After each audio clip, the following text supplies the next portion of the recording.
Dros y misoedd dwytha, mae'r Menter Iaith wedi cefnogi dros 40 o grwpiau cymunedol yn Ynys Môn i hyrwyddo neu gynyddu defnydd o'r Gymraeg.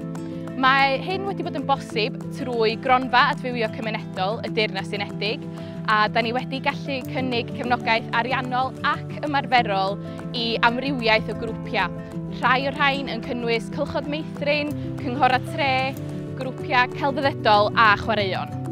Peth gyntaf nes I brynu oedd y peiriant karaoke a mae plant wrth I bodd yn chwarae o hwnna.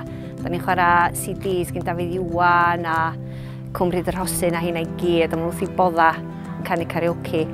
A hefyd mae Helen, tiwtor Maceton di bod, a mae plant wrth I bodd yn gweld hi trwy drws, mae'n cael croeso mawr bob tro.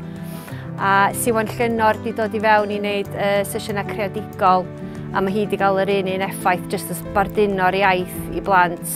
Hogie bach o hogie bach.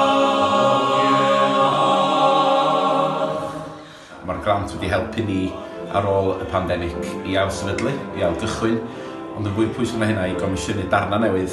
Da ni'n gobeithio ar gael yn y Gymraeg I gorau eraill I canu, a hefyd I gadw'r traddodiad o gorymeibion yng Nghymru dal yn fyw.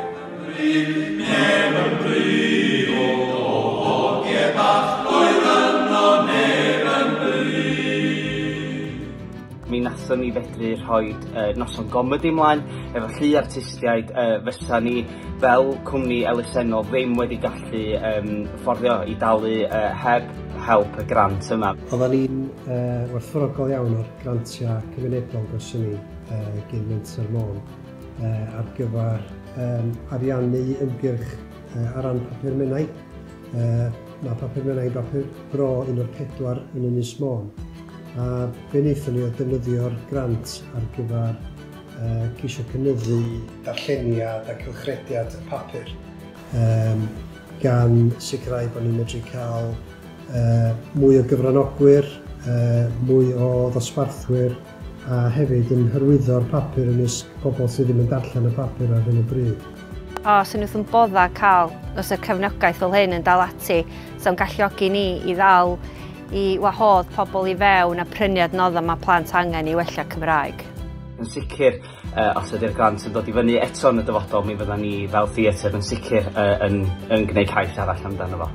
Dyn ni fel Menter yn falch iawn o fod wedi gallu clusnodi swm teilwng i'r garfan yma o grwpiau sydd yn gwneud gwaith mor werthfawr ar yr ynys. Mae gwaith grwpiau cymunedol yn allweddol wrth ystyried y Gymraeg yn Ynys Môn.